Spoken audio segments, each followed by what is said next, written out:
Alright, so I'm going to play around with this. CPS called me. This is making us a little series, a bunch of part two, and we'll just keep going, right? I'm having fun with this. So,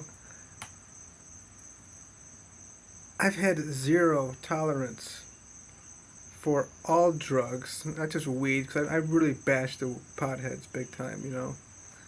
But, yeah, heroin and cocaine, meth, that's the big no now. Meth is, I guess maybe it's cheap or something we're talking about. And I've even gone so far as to having zero tolerance for racist, white refined, processed sugar. Okay, I've allowed it in my car and transporting it, probably across state. I'm just playing with you, but yeah, I've allowed it into my whatever house I be living at, you know, whatever property. Occasionally, I would really just not allow it anywhere on my property. Certainly not within my own body.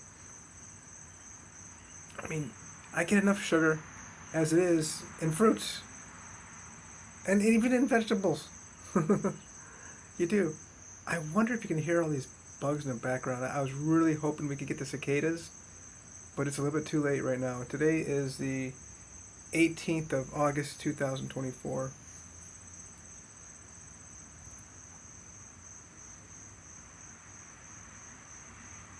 Children.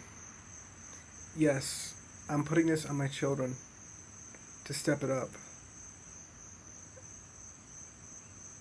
If anybody could be accused of being around drugs, you know, trafficking it, even using it, I suppose, it should be me. Hello. I mean, let's see here. My public records show my mother. You know, she got narked in 1989-ish when I was like 9 years old. I was around this stuff, narcotics. I know more about narcotics than most narcotics departments do, because they don't bring in people who actually worked in it.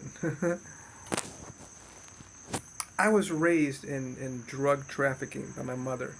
So she did 3 years for cocaine trafficking. I mean, when I would see, you know, weed on the dining room table, I saw it as trees. I joke, I call it trees instead of calling it marijuana. People like to try to call it cannabis these days. There's nothing medicinal about drugs, okay? Just straight up poison. But I know I call other things poison too. I know. I'm laughing because, you know, caffeine, obviously, you know, I'm too caffeine. I can't even say I'm clean. I don't even think about being clean. I don't do any alcohol, nothing. I mean, look, you want to talk about criminal tools? I mean, I've seen the roaches, I've seen the screens, the straws, the razors.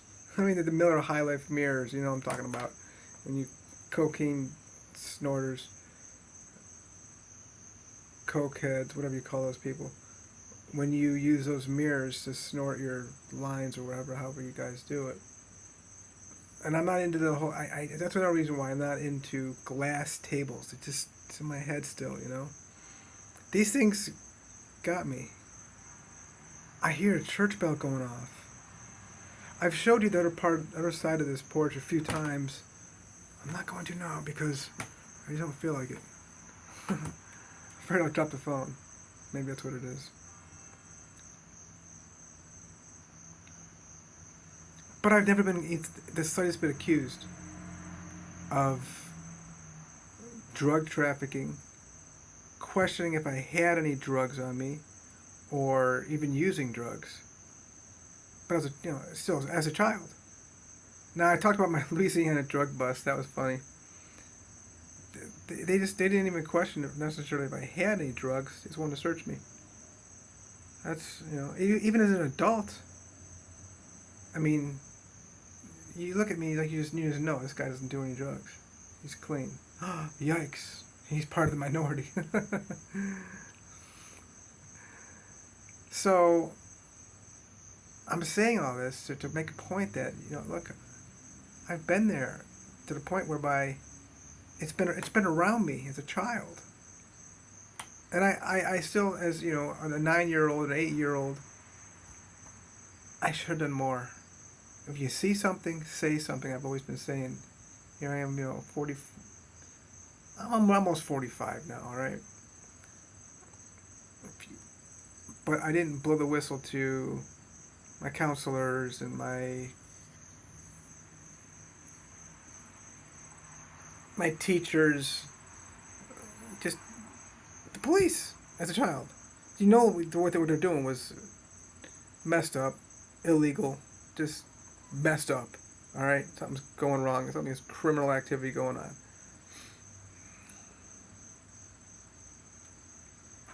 But we've got an accusation out there by CPS to me, the father, whom when you don't have a father involved in the child's life, you're just gonna have drugs and drug involvement somewhere. And what can I do? None of the mothers want me involved in the children's lives. They're just little.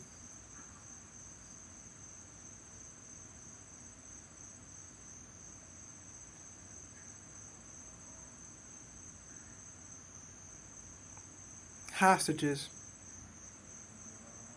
and that's all. And that's the thing. It's very common in this country to just use children as hostages. Basically, I'm going back and forth, changing hands because I'm sweating. Just my hands are, and the phone's running down my sides of the phone. My hand running down the side of the phone. It's very muggy today. It rained quite a bit yesterday here, and I'm in New Philadelphia, Ohio. It may have hit 80 today. They were saying it wasn't going to hit 80, but it got warm. I mean, it rained a lot this morning. Just rained half an hour ago. But it's been going back and forth between like totally clear skies to this hard rain clouds to the snow, and that's why it's been muggy all day. But yeah, the children. I don't want to hear excuse that, oh, we've only got mommy. I only had mommy. And therefore we're lacking our protection. I lack my protection too.